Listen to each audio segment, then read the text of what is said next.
some business here. Our first item is to receive an oral report and review the status of the local emergency related to the truck collision at the Senior Center and continuing declaration of local emergency. Thank you, Mr. Mayor, members of the council. I believe I have some elements of good news for you tonight on this report. There are two components of this project that I'd like to report on tonight. The first is the construction of a temporary wall to expand the usable area of this main room, both for senior programming as well as for meetings and other activities during the continued construction to repair the damaged portion of the Senior Center building. The second item for the report tonight is that bigger picture issue of the completion of the building repairs. So starting with the wall, we've solicited and received 3 quotes for construction of the temporary wall, and they covered a fairly wide range of cost, but we have entered into a contractual agreement. That agreement has been signed in the amount of $4,600. Contractor believes that work can be completed in approximately 1.5 days, and the work will begin on Thursday.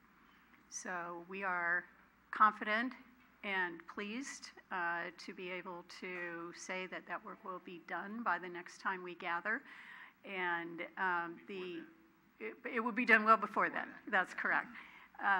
And the space will be available as the report that you received earlier this evening from the Senior Advisory Board. That space will be available not necessarily to relocate the lunch program or other programs that are currently being delivered in the recreation center, but to be available for classes that are currently occurring here, dance classes and others, along with the Thursday night bingo program that is conducted by the independent not-for-profit Senior Nutrition Program as their fundraising event. And again, that cost of $4,600 is being paid by the insurance as part of the overall restoration of the building and coverage of costs associated with programming at the Senior Center. The repair work for the stage area that was damaged in the truck accident in June, we have also just recently received 3 cost proposals. We're awaiting a 4th proposal, which we hope will be forthcoming very soon. Though there is a fairly significant spread, again, in those costs, up to a high of almost $400,000.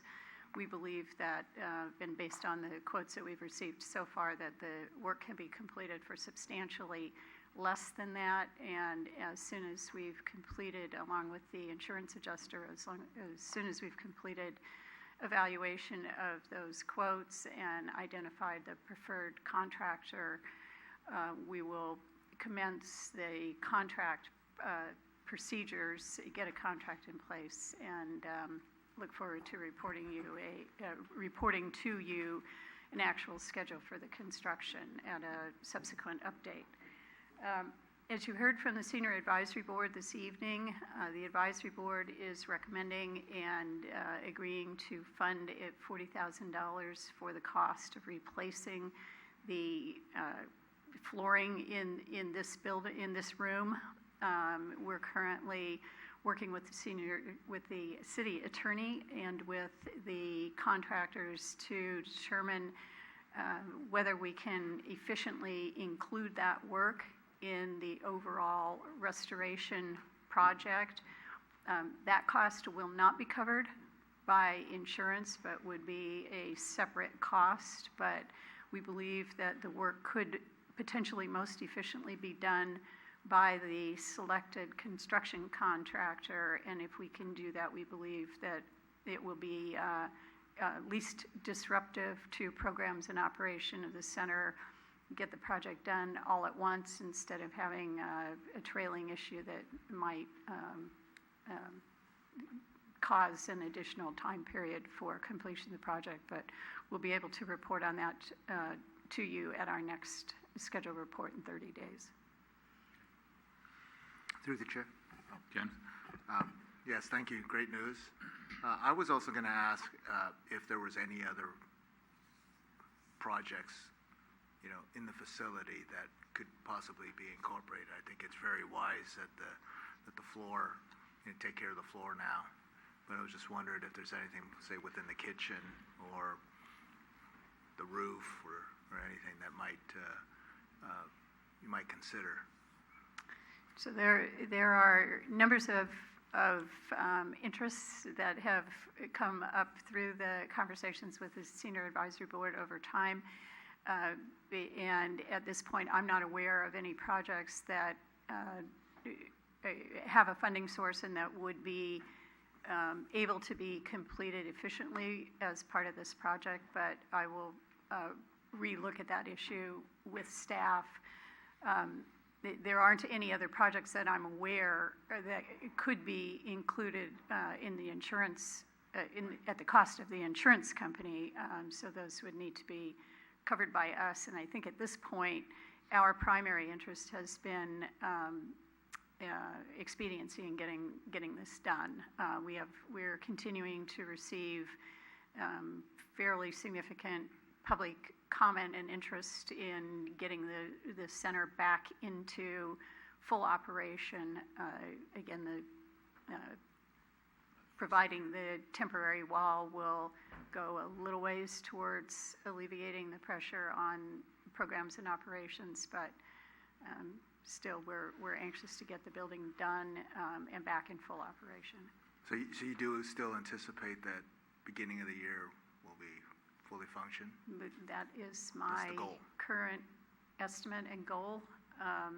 It'll take us a little while to get performance bonds and all of the requirements for contracts in place, but I think we're very, very close to being in a position to select the contractor, agree upon a price, and initiate contract proceedings, and then it will be up to the contractor and staff to determine what how quickly the work could start and how quickly the contractor can get it done. Thank you. And then obviously we'll update the capacity for the seating and standing by the fire department. That's correct. Thank you. It's updated. Marty? So before we had a single contractor that was going to be doing the work, that's what I recall. And now we're going out to bids, which is, I do like that. So did I misunderstand, like earlier on, that we were kind of letting this one specialty contractor do everything, and then apparently we got a really high bid probably to go out? So I wonder if you could just kind of, shed a little bit of light on that. Sure.